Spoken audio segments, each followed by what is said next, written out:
Tourism in Las Vegas is in a big slump this summer, costing the city billions of dollars. Some are saying that could signal trouble ahead. Las Vegas, the city that never sleeps, a symbol of American luxury, glamour, and endless entertainment. But today, behind the bright lights and neon facades, there is an uneasy silence. Something is happening on the Strip. What seemed impossible not long ago is now becoming a new reality. Tourists are leaving, and the largest gambling corporations are counting their losses. A year ago, economists were talking about a temporary slowdown in the tourism market. Today, however, they're talking about a systemic crisis. Good evening, Jerica. Crowds out here are smaller, so are the tips, despite some very big tabs. The fix, according to some, is simple. Stop nickel and diming folks. In June, the number of visitors to Las Vegas fell by 11%. Bars that used to be packed are now half empty. And instead of the usual queues at the box office and shows, there is silence. For many residents of the city, this is not just a downturn. It is a warning sign. After all, Las Vegas only lives when its tourists live. Hotel prices are rising. Coffee costs $9, and show tickets are more expensive than airfare. And all this against the backdrop of a weakening dollar, expensive fuel, and a reduction in international flights. Inflation is doing its job. The average tourist has started counting their money, and a trip to Vegas no longer seems like a weekend getaway. The city that has been selling dreams for decades is now selling survival. Hotel properties need to pivot. They need to make an adjustment. The main story is unfolding not on the streets, but in the financial reports. Wynn Resorts, one of the most famous symbols of luxury on the Strip, is on the verge of financial collapse. It has more than $10 billion in debt. Profits have fallen by almost half, and projects have been put on hold. The company that built its name on glamour is now forced to cut costs. Its biggest competitors, including MGM, have already started cutting staff. And if MGM's collapse was the first warning sign, the current situation with Wynn is already a cry for help. Profits are falling, expenses are rising, and investors are increasingly asking the same question: where's the bottom? We used to bring people to Las Vegas based on the value. Now it's how much can you charge for this? And the visitors don't like it. Macau, Wynn's second key market, is no longer a savior either. Chinese regulation, the weakening of the yuan, and the decline in the number of VIP players have made the once golden goose unpredictable. Even with a full casino, margins are not growing. Profits are literally melting away under the weight of rising costs. Wynn is trying to stay afloat. The company is launching a share buyback to show confidence. It is betting on its wealthiest customers, turning its hotels into exclusive clubs for the select few. But the less is more strategy could backfire. After all, when your main audience is billionaires, all it takes is for a few of them to stop coming, and the whole business model collapses. So what is happening to Las Vegas? Is this a temporary downturn, a blow to tourism that will pass like the summer heat? Or is it the beginning of the end of the era of American glamour built on debt, luxury, and endless faith and growth? Today, we'll figure out why Las Vegas's biggest resorts are losing billions, who's to blame for their decline, and whether a city built on illusions can survive when the audience stops believing in the show. Las Vegas has always thrived on contrasts. It is a city where the desert meets neon, where reality dissolves into the noise of casinos, and where every night seems eternal. But this summer, the contrasts have become too stark. In a positive and very important development earlier this month, just a few weeks ago, the United States reaffirmed a core commitment to our free trade agreement, CUSMA, by reinforcing that those Canadian exports to the United States that are compliant with that agreement, that are compliant with CUSMA, will not be subject to U.S. IEEPA tariffs. Behind the glitz of shop windows and the glare of lights lies economic fatigue that even the most expensive advertising campaigns can no longer mask. Tourism, the heart of Vegas, is beating weaker and weaker, and for the first time in decades, the city of luxury is beginning to resemble a machine running on worn-out parts. Just a couple of years ago, Las Vegas was setting records for the number of tourists. Taxi lines stretched for blocks, hotels were booked months in advance, and the average restaurant bill reached historic highs. But now the picture has changed. In June, the number of visitors fell by 11%, which means tens of thousands of empty rooms, thousands of waiters and croupiers going home without tips, and hundreds of businesses forced to cut back on hours. At first glance, it seems like a normal cycle, a temporary downturn that Vegas has already experienced. The numbers tell a different story. Average hotel occupancy has fallen to 2015 levels, entertainment revenues are down 9%, and sales in luxury boutiques are down nearly 15%. Even big brands like Louis Vuitton and Gucci have started cutting staff at their strip boutiques. That will benefit Canadian workers and their businesses. Nous sommes réunis ici à un moment à la fois crucial et rempli d'opportunités. Le monde est devenu plus dangereux et divisé. Inflation has only added fuel to the fire. Prices for basic services have risen by almost a third. Coffee in a hotel now costs $9.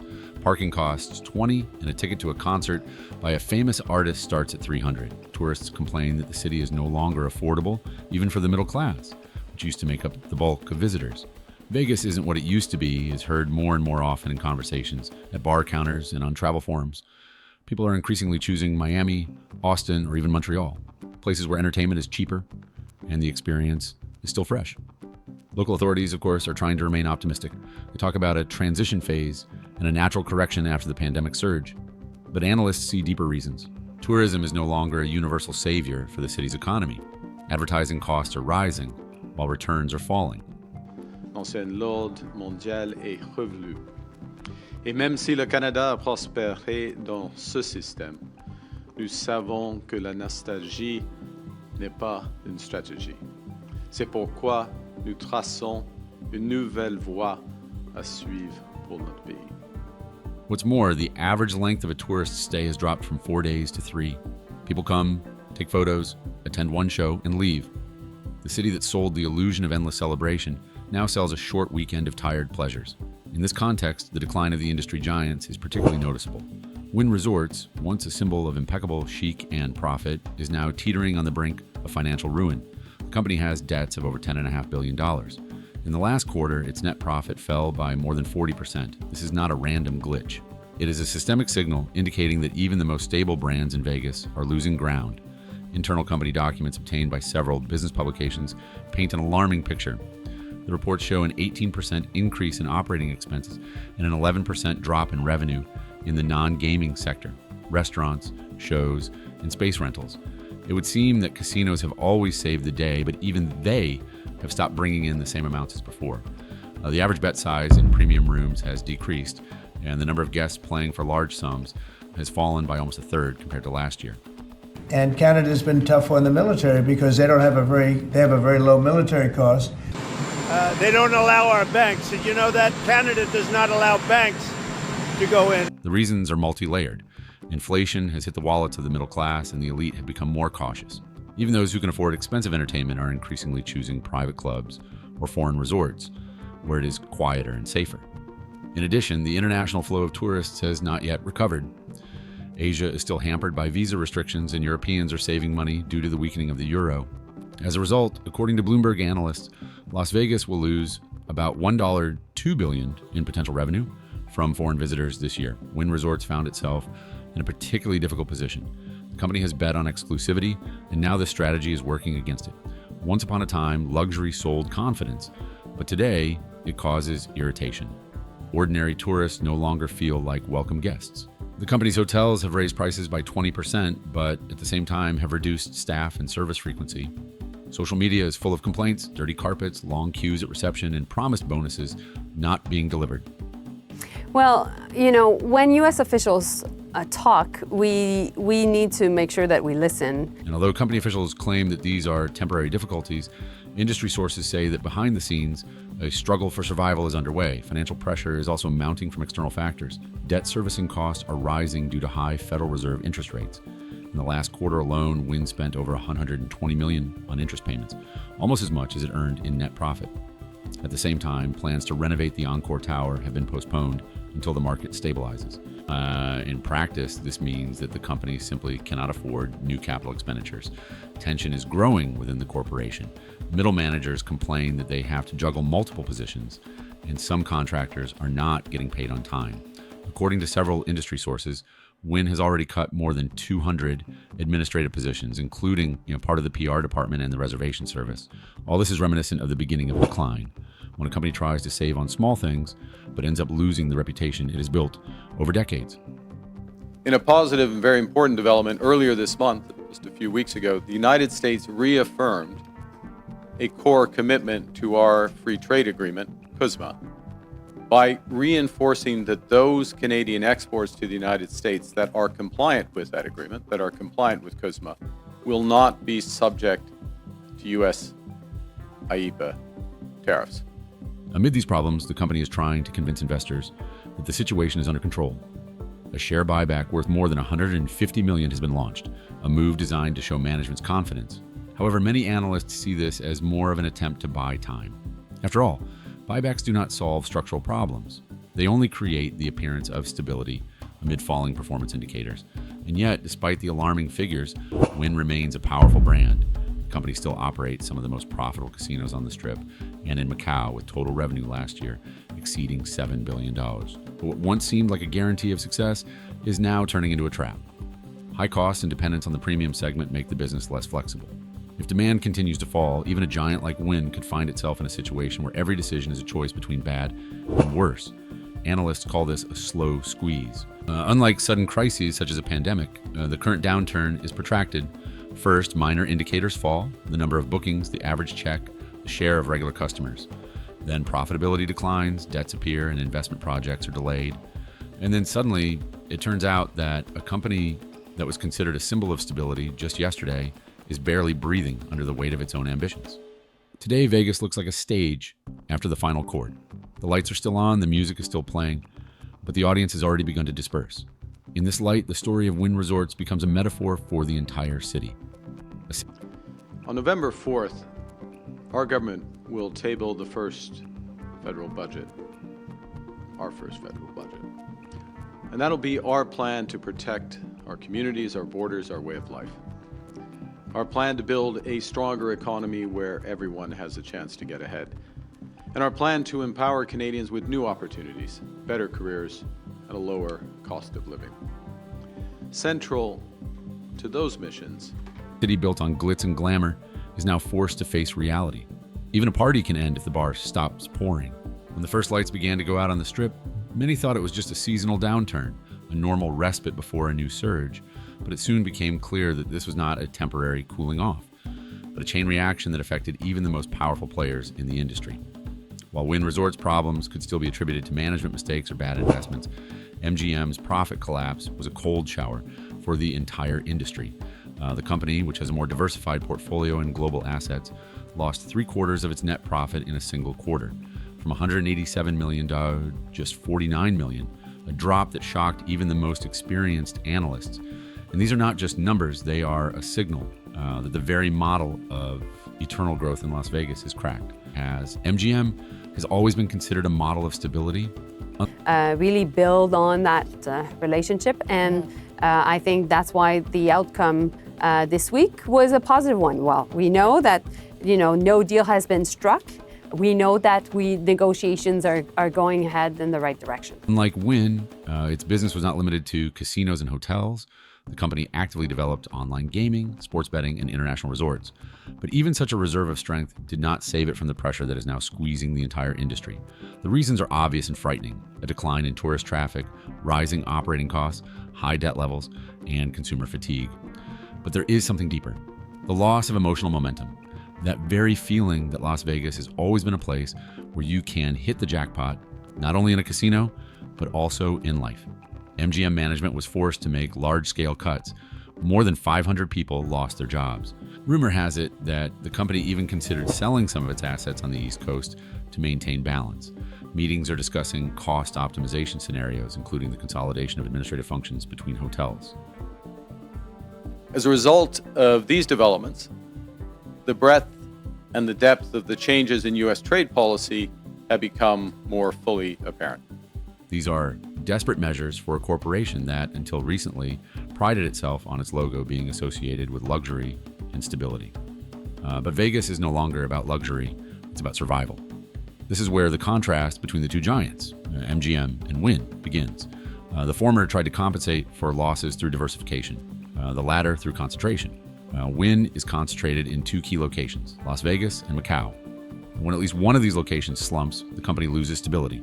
And today, both are slumping. MGM, despite all its problems, can redistribute risks. Wynn cannot. This makes the company's situation almost like a chess game. One wrong move, and the game is over. The comparison between these two corporations has become the subject of analytical reports across Wall Street. Experts note that Wynn has become a hostage to its own success. Its brand is associated with luxury, and therefore, the company cannot simply lower prices or simplify its services. This would damage its image. While MGM can afford to work with different audiences, Wynn remains locked in a niche where every customer is valuable and every refusal is felt. In a downturn, this becomes a trap. The accumulated debt of more than $10 billion now, not just an accounting figure, but a risk factor that hinders any attempts at growth. High Fed interest rates make refinancing less and less profitable, and lenders are becoming more cautious. And to these ends, the United States has announced a series of trade actions. Those began near the start of this year with the so-called IEEPA tariffs against Canada and Mexico based on U.S. concerns about the border and fentanyl trafficking. According to several business publications, some banks have already tightened credit line terms for gaming operators, demanding additional guarantees. This means that any mistake in Wynn's strategy could lead to an avalanche of reactions, falling ratings, an outflow of investors, and ultimately the threat of default. But perhaps the most dangerous factor is the change in consumer behavior. The average tourist who used to go to Vegas with a desire to try everything now comes with the goal of not spending anything extra. And people have started to count every penny. If buying a $100 souvenir used to seem like a harmless expense, this new U.S. trade policy has several motivations: to raise tariff revenues, to protect strategic industries, to encourage foreign investment in the United States, and to change trade and non-trade policy in U.S. partners. Today, that same $100 goes toward taxis, water, and mandatory hotel fees. It is these invisible costs, resort fees, parking, food taxes, that have become a source of irritation. The hashtag Vegas fatigue is gaining popularity on social media, symbolizing fatigue with a city where even a glass of water seems like a luxury. And yet, the main threat to Wynn lies not in tourists, but in the structure of its revenue. For decades, the company has relied not so much on casinos as on non-gaming areas such as restaurants, boutiques, and concerts. These sectors have always served as a safety net, especially when the gaming market has fluctuated. But now they are the ones collapsing the fastest. According to the city's tourism department, non-gaming revenue in Las Vegas has fallen by 8 to 12%. And although Wynn is trying to compensate for this by raising prices, the result is the opposite. The higher the prices, the fewer people are willing to pay. The paradox is that Vegas has always been democratic in its luxury. Here, you could feel like a millionaire for an evening. I spoke to Governor Trudeau on numerous occasions, and we'll see what happens, but it just sets up so good for them. Look, the people would pay much less tax than they're paying right now. They'd have perfect military protection. Today, that feeling is disappearing. Locals say that even buffets, once a symbol of affordable pleasure, have become an attribute of the privileged. It is now easy to spend more than $200 on lunch for two. For the average American, this is not entertainment, but a financial challenge. Tourism, which was supposed to bring excitement, has become a source of irritation. Added to this, the disappearance of international visitors, tourists from China, South Korea, and Japan who used to spend thousands of dollars per night now visit less frequently. Europeans are doing the same. The weakening of the euro, visa complications, and general economic uncertainty have made traveling to the U.S. less attractive. The city is losing not just customers, but an entire culture of consumption built on the habit of spending without looking back. As a result, the Vegas economy is changing. The service sector, which previously provided stability to the city, is now suffering the most. Waiters, cashiers, taxi drivers, everyone is complaining about falling incomes. According to a local industry association, average earnings in the hospitality sector have fallen by almost 17% in a year. Those trade deals with other countries also have limited or no relief from those sectoral tariffs in those strategic industries such as steel and autos. They include substantial commitments by the U.S. trade partners for investments in the United States and significant unilateral trade liberalization measures. This is not just a statistic. It is a blow to the very spirit of a city that has always prided itself on the fact that anyone here can earn their dream. Wynn and MGM represent two sides of the same coin. One bets on the richest, the other on diversity. But both are hitting a wall. Vegas is becoming too expensive for the people who made it come alive. There is a vicious circle effect. The higher the prices, the fewer the guests. The fewer the guests, the higher the prices to compensate for the drop in profits. In fact, the average U.S. tariff rate on the world has jumped from just over 2% at the end of last year to almost 16%, 8 times higher. 16% currently. At some point, this circle may close completely, and then even the most glittering facades will not be able to hide the cracks in the foundation. In this context, the behavior of company executives looks particularly alarming. Instead of looking for new ways to attract tourists, they are spending millions on marketing that convinces people that Vegas still shines. But this shine is becoming increasingly artificial. Behind it lie debts, alarming reports, layoffs, and a growing gap between expectations and reality. That is why analysts are already calling what is happening a transformation rather than a decline.